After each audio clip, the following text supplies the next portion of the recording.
तो hello students, आज हम लोग पढ़ने जा रहे हैं फ्लूइड मैकेनिक्स। तो आज हम लोग पढ़ेंगे किसके बारे में?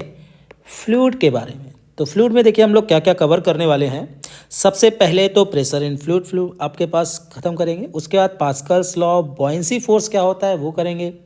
स्ट्रीमलाइन फ्लो क्या होता है, टर्बुलेंट फ्लो क्या होता है उसकी बात करेंगे। इक्वेशन ऑफ कॉन्टिन्यूटी क्या होता है, बर्नौलीज आपके पास थ्योरम क्या होता है, और उसके एप्लीकेशंस पढ़ेंगे। तो लेकिन आज जो हमारा बेसिक लेक्चर है वो किस पर है?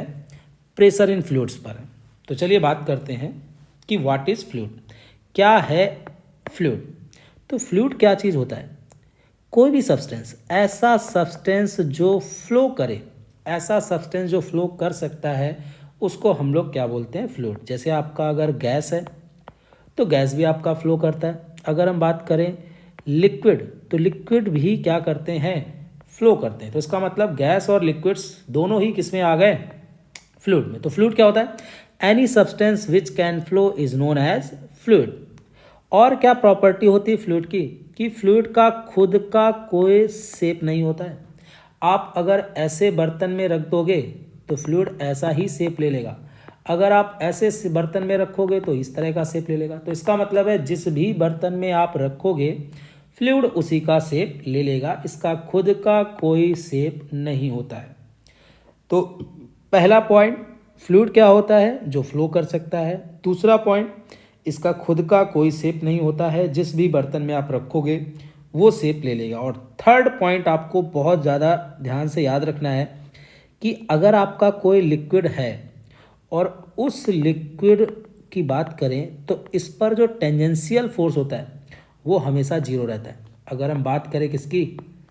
टेंजेंशियल फोर्स की, या सीयर बोलते हैं इसको, तो टेंजेंशियल फोर्स समझ लेते हैं, वो हमेशा क्या रहता है? जीरो। इसका मतलब इसके सरफेस का नेट फोर्स हमेशा कितना रहेगा? जीरो। जैसे अगर हम क्या करें, इस वॉल को यहाँ से रिमूव कर दें तो इसका मतलब तुरंत ही ये लिक्विड यहाँ से क्या कर जाएगा? फ्लो कर जाएगा। ठीक है, तो इसका मतलब है आपको ये पॉइंट एकदम ज़बरदस्त तरीके से याद रखना है। आगे जाके यही बार बार काम आएगा कि जो लिक्विड का टेंजेंशियल फोर्स होता है वो हमेशा कितना रहता है? Zero. Tangential force of a liquid is always zero.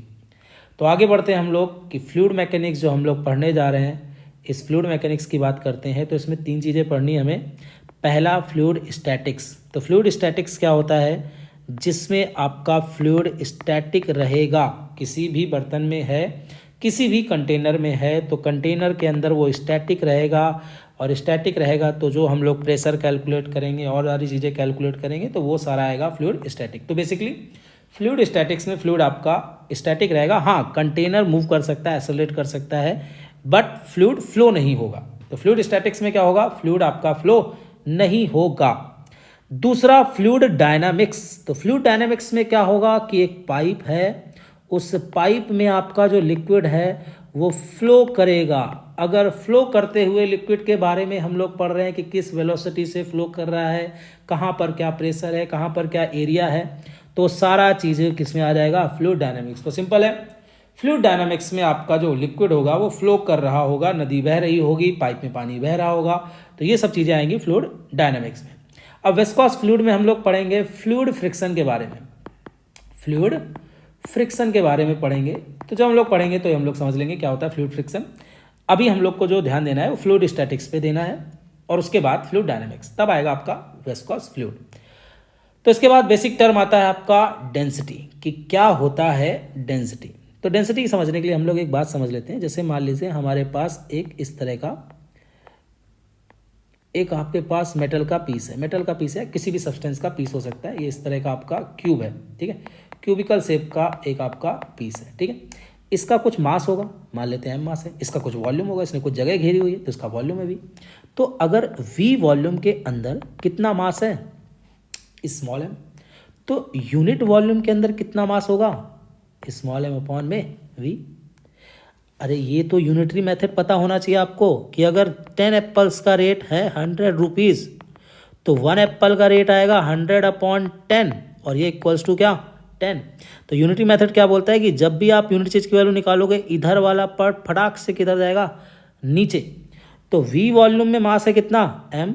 तो अगर यूनिट में निकालोगे तो ये वी तुरंत कहाँ पहुँचेगा? तेजी से डिवाइड में। तो यूनिट वॉल्यूम का मास कितना आया, m/v। इसको ही हम लोग क्या बोलते हैं, डेंसिटी। इसको हम लोग रिप्रेजेंट किससे करेंगे, रो से रिप्रेजेंट करेंगे या फिर डी से रिप्रेजेंट कर सकते हो, दोनों से रिप्रेजेंट कर सकते हो। ठीक है, तो डेंसिटी क्या हुआ, मास अपॉन वॉल्यूम, कि वी वॉल्यूम में आपका मास कितना था, m, तो यूनिट वॉल्यूम में जितना मास होगा उसको हम लोग बोलेंगे डेंसिटी।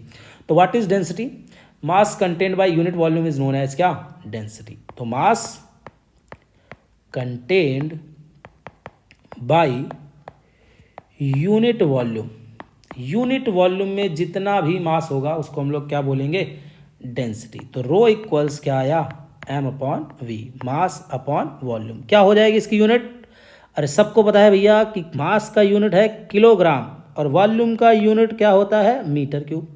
तो किलोग्राम पर मीटर क्यूब, इसी को और तरीके से लिखना चाहो तो किलोग्राम मीटर की पावर -3। तो ये आ गया डेंसिटी और डेंसिटी का यूनिट।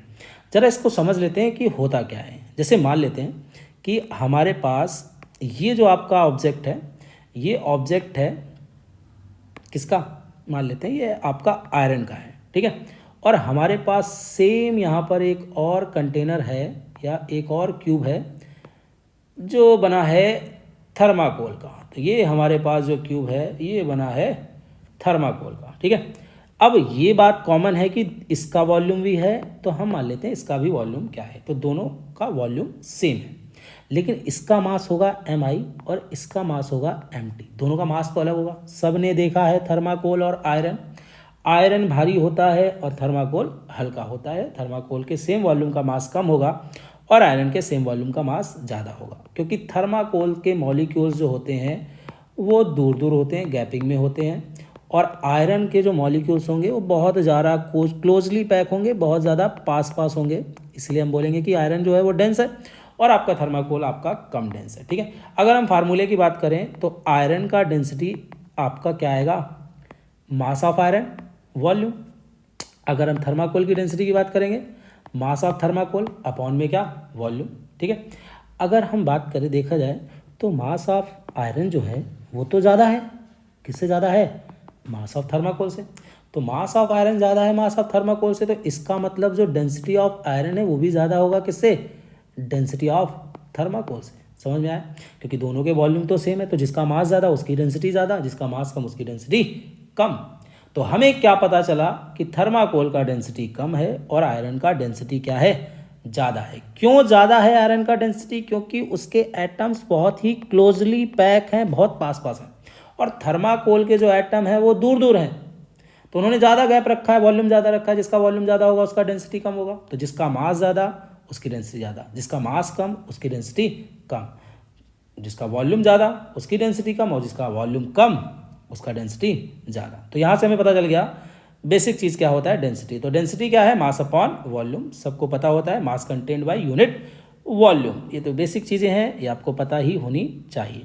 चलिए आगे बात करते हैं मिक्सर की। तो मान लेते हैं हमारे पास एक कंटेनर है, उसके अंदर क्या है, एक लिक्विड है, और इस लिक्विड का मास है m1, वॉल्यूम है v1 और डेंसिटी है ρ1, प्लस एक और कंटेनर है हमारे पास, इसमें एक आपके पास लिक्विड है, डेंसिटी है ρ2, मास है m2, वॉल्यूम है v2।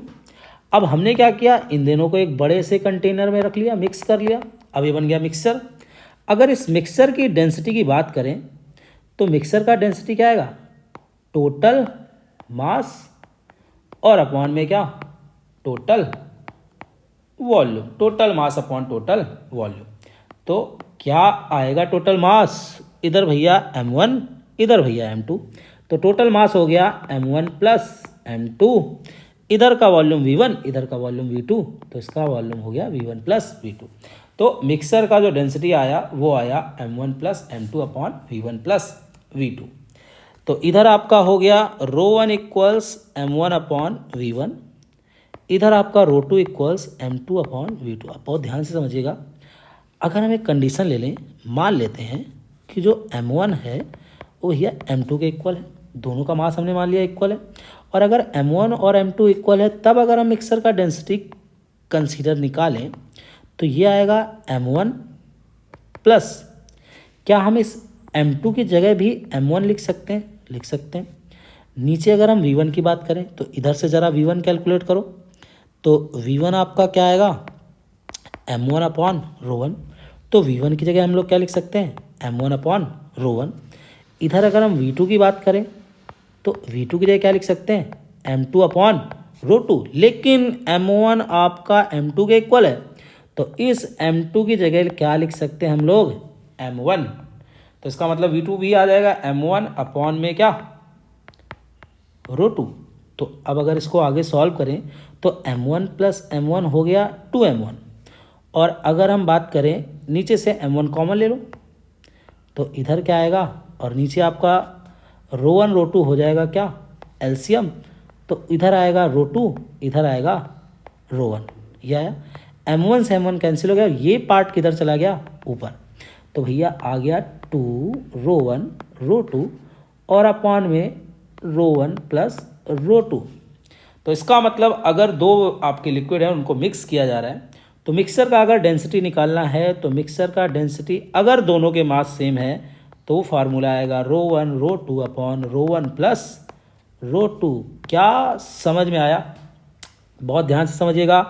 M1 M2 को हम लोगों ने क्या लिया है, M1 M2 को हम लोगों ने इक्वल लिया है, तब निकाला है।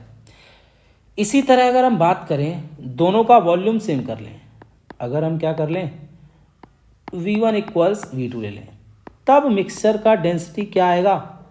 अब देखो M1 की जगह क्या लिख सकते हैं, अगर हम लोग यहाँ से थोड़ी सी जगह कम है, नीचे देख लेते हैं हम लोग कि अगर आपका पास M1 निकालें तो M1 आपका आएगा रो1 V1 और M2 जो आएगा वो आएगा रो2 और V2। अब V1 V2 तो इक्वल है, तो हम V2 की जगह भी क्या लिख सकते हैं, V1। तो आपका मिक्सर का डेंसिटी आएगा M1 की जगह रो1 V1 और M2 की जगह रो2 V1, क्योंकि भैया V2 की जगह भी हमने क्या माना है, V1, और अपॉन में क्या था, V1, और V2 की जगह क्या लिख सकते हैं, V1। तो देखिए क्या आ जाएगा, मिक्सर का डेंसिटी दोनों में से V1 क्या हो जाएगा, कॉमन, इधर आएगा रो1 प्लस रो2 और अपॉन में 2V1, V1 से V1 गया खत्म। तो रो1 इक्वल टू क्या आया, रो1 प्लस रो2 और बाई 2। समझ में आया कि अगर वॉल्यूम सेम है, ये डायरेक्ट क्वेश्चन आ जाता है कि अगर आपका दो मिक्सर है और दोनों मिक्सर का वॉल्यूम अगर सेम है तो डेंसिटी क्या आएगा, रो1 प्लस रो2 बाई 2। और अगर दोनों का मास इक्वल है तो डेंसिटी क्या आएगा, तो अगर आपके पास मास सेम है तो डेंसिटी क्या आ जाएगा, 2 रो1 रो2।